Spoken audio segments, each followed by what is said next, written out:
Okay, good morning, everybody. It is Chattin with CHAP. We're a little bit later than normal, but it's all good. I'm your host, Ginger Wade, and look, with me today is Steve Demme. So if you do not know, CHAP and Demme Learning While Building Faith Families is having a midwinter conference coming up in February 23rd and 24th. Yeah.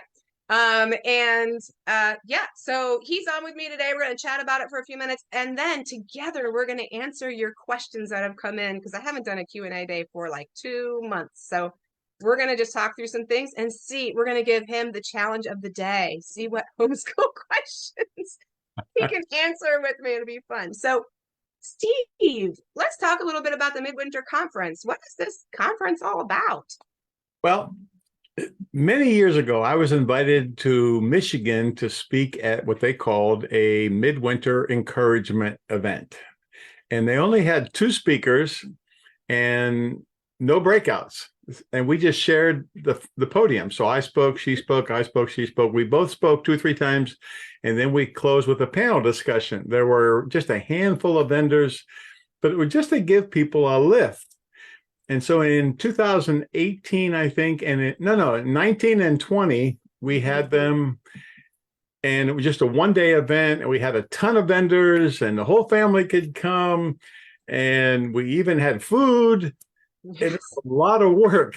I'm trying to streamline it a little bit, but we're having it 2 days this year, and we're having 9 speakers. But very few vendors, and we're trying to, simplify it. And we're real close to a whole bunch of eating places, so that'll be easier. But last night I was running around Lancaster trying to find a hotel that had rooms, because apparently that's the end of basketball season, and there's lots of tournaments. So I did find a hotel I visited 5 or 6, and I called several more.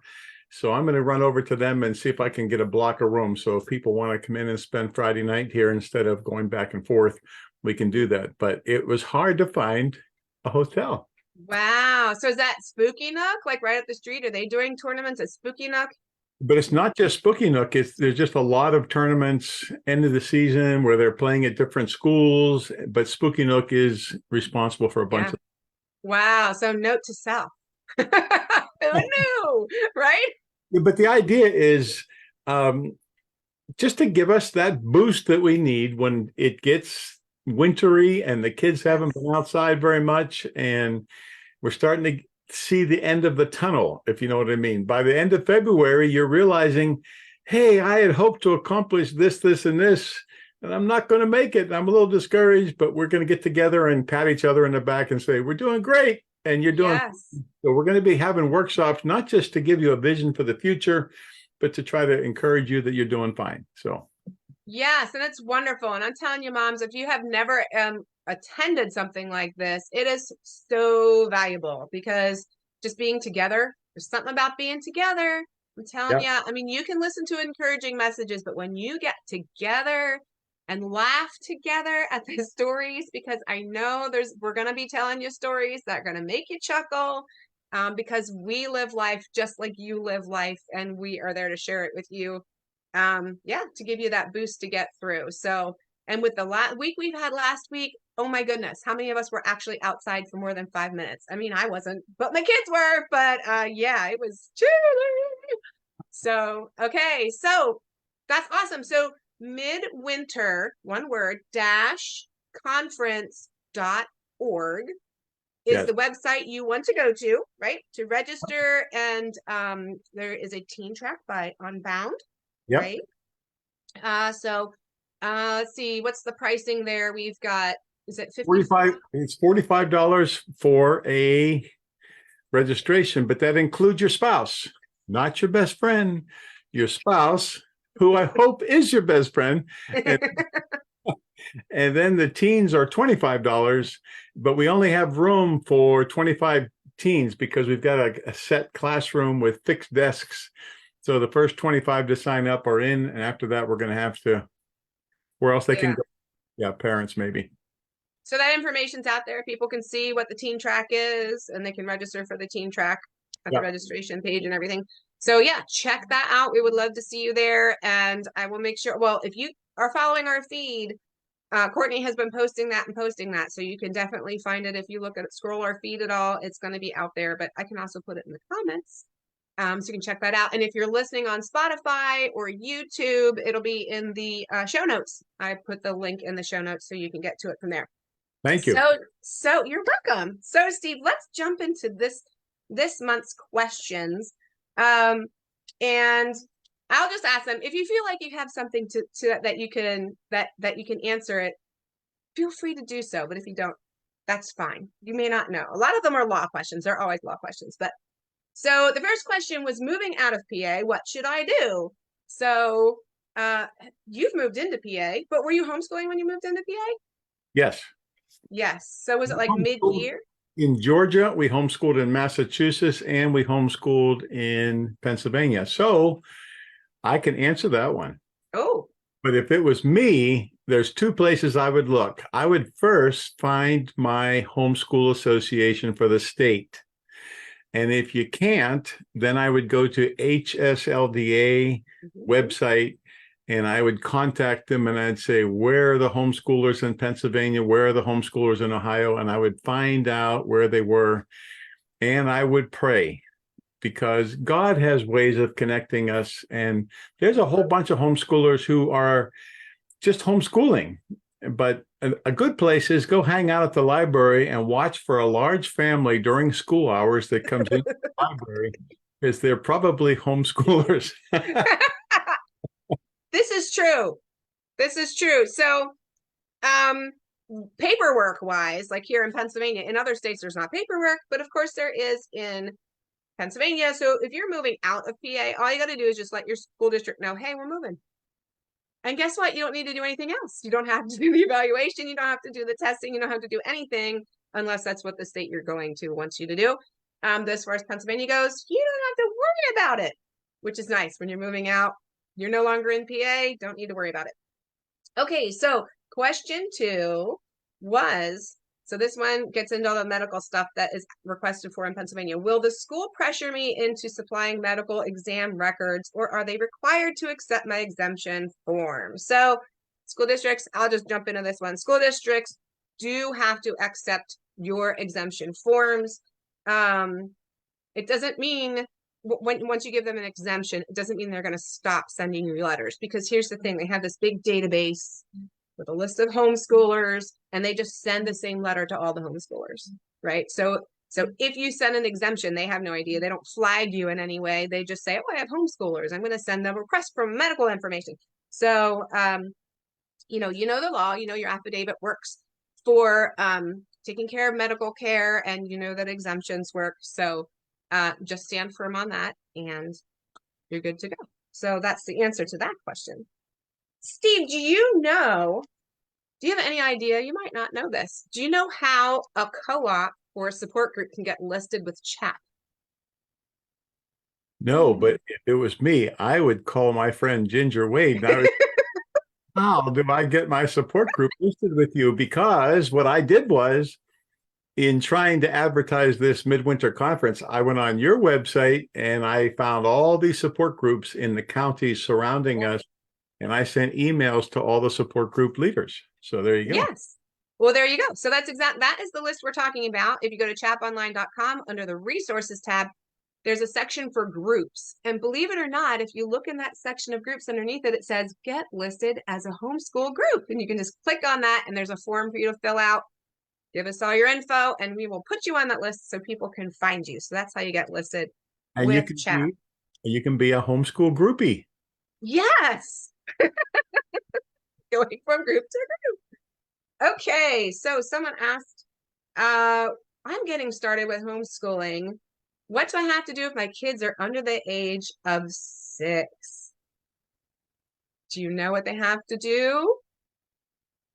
Well, you mean like curriculum or state? I think it was very broad. It was a very broad question. So do you have any suggestions for kids under 6? Yes. I would not worry about formal education when you're 6 years old. What I would do is encourage their love for learning. I would read lots of books to them. I would give them lots of opportunities to explore and be outside and to do this thing called unstructured playing. And I Mm. would, and really, I'd take away their screens or whatever, you know what I Yeah, mean? Yeah, absolutely. yeah. So, Absolutely. but I don't think every 6 year old, even every 7 year old has to be sitting behind a desk. I think that's a readiness thing. It's different for every kid.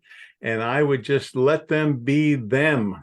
Hmm. Hmm. Absolutely. And I know some people are concerned about paperwork because when they're 6 years old, or compulsory age is 6, and you're supposed to file the affidavit and all that stuff. But even so, even if you need to do the evaluation at the end of the year, they're just checking for progress.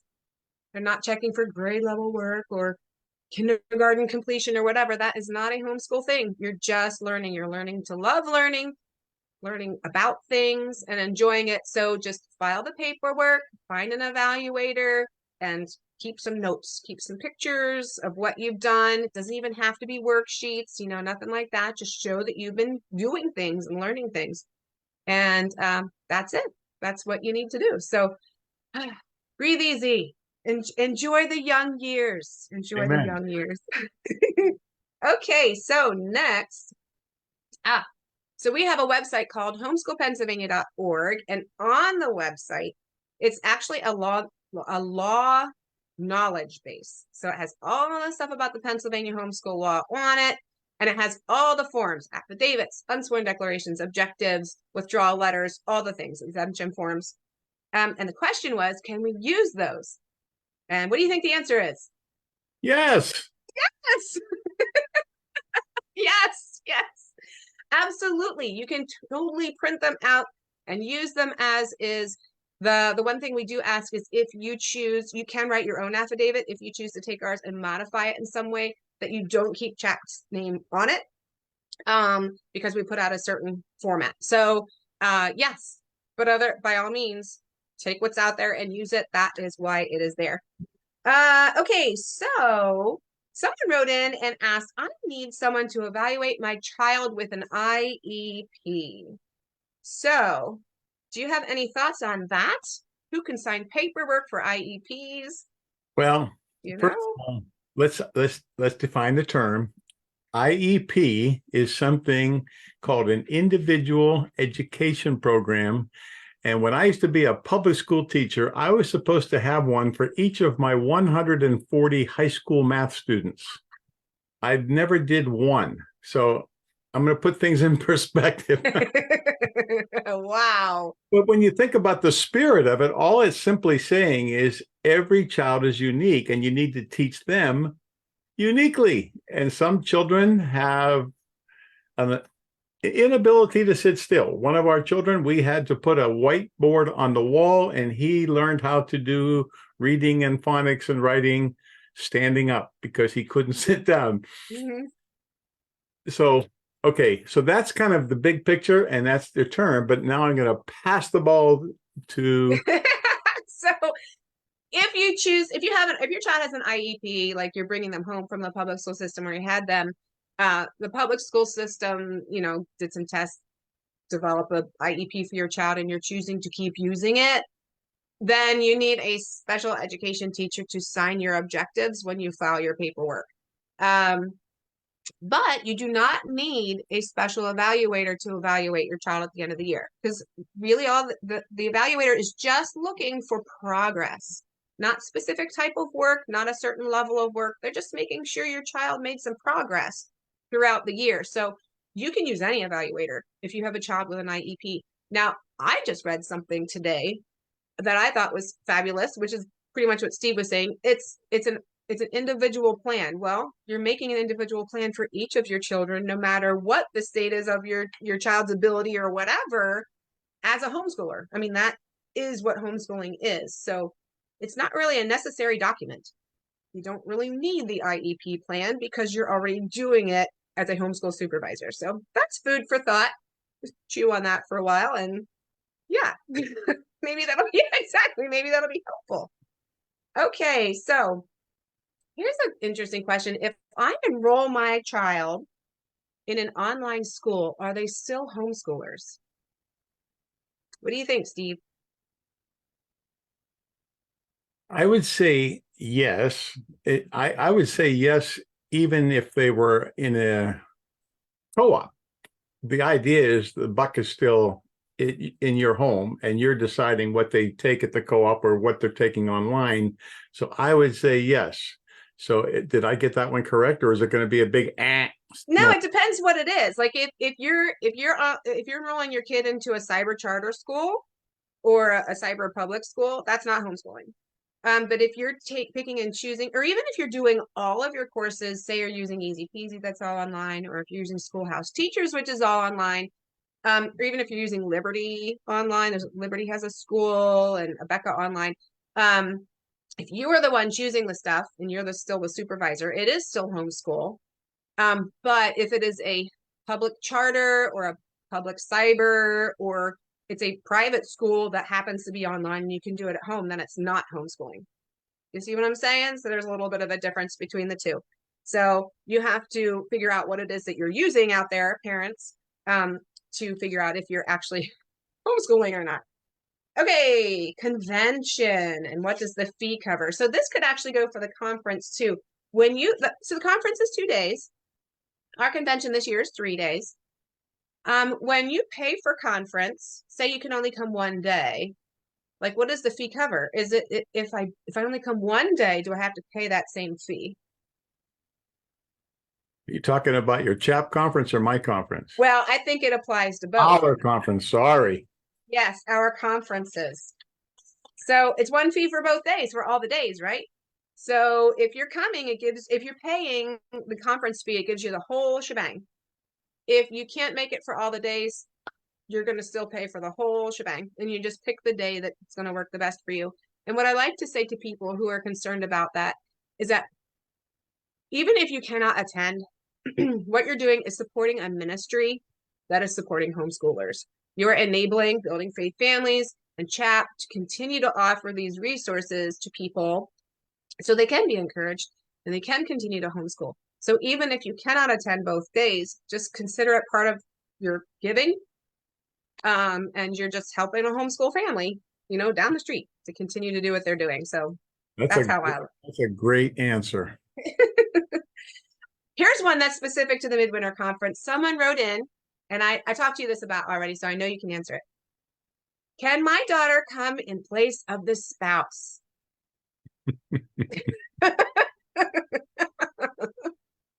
First of all, the question is, how old is the daughter? Because this is a hard one for me. The first 2 times we had this, I wanted the whole family to come because it was just on a Saturday and everybody came, husband, wife, kids. It was a great thing.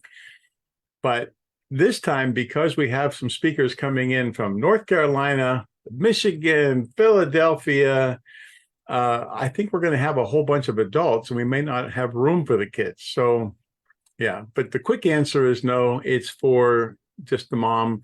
And I want to encourage the dads to come. That's why we made it for, they're one flesh, so there only should be one price, right? Hey, that's a good way to look at that too. I do know that this particular question was about a teen-age daughter, because then there was questions about the teen track and coming to the teen track. So if you have a teen, your teens can come and participate in the teen track, but they cannot come under the parents' right. spouse group. It's two tracks going on. You got 3 workshops at a pop for the parents, and then you got 1 workshop for the teens going on. So it's like having 2 conferences in one roof. Yep. Exactly. The teens are 25, which is cheaper than the adults. So right. Okay. And then the last question, we kind of covered this already, but the last question that came in was, how do I find groups near me? And Steve answered that earlier, which was chaponline.com. Under the resources tab, there is a group by county listing of all support groups and co-ops. And there's an important thing to know there. Support groups is a quick definition of a support group is a group that they join together to support each other, maybe do field trips, maybe have speakers come in, that type of thing. A co-op is more academically focused, will typically have classes. Now those lines can blur sometimes. But both types of those groups are on that listing. So when you call somebody, you want to make sure that you know what type of a group it is that you are reaching out to if you're looking for a specific thing to be supported in a specific way. But chaponline.com/resources, tons of stuff on that website. And you know what? That just reminds me of something I want to but tell you guys about. Recently, I think within the past week or so, we started a Facebook group. What is it called? CHAP. I can't remember the CHAP Facebook group. Is that terrible? I will put it in the comments so you know where it is. But we have a Facebook group now where you can join in and ask your questions. Like, we're posting things, informational things today. I talked about life skills and posted some lovely pictures of my family butchering our deer from this year. But it's where you can ask anything. You come in there, ask your questions. We are there to answer and support. We are there to point you to resources that we have. And if we don't have those resources, we will point you somewhere that does have them. But yeah, we are there for you so you can have open discussion there. So we welcome you to join and yeah, get the support that you need. So Steve, that's all we have for today. I'm so glad you helped me answer those questions. Well, thank you. I guess the Bible's true. Two are better than one. Yes, it was wonderful. It made Q&A day so much more entertaining. So why is there a note by your right shoulder? Over here? Yeah. That was made by my son Asher in art class at Co-op a number of years ago. Okay. It's one of those string art things. Like, it's nails all around it. Oh, yeah. And then he wrapped blue thread so from far away, it looks like a solid. But if it's up close, it's just little threads and stuff, a bunch of nails. Yeah, it was nicely done. I was like, well, I'll put it there because it looks nice. Yeah.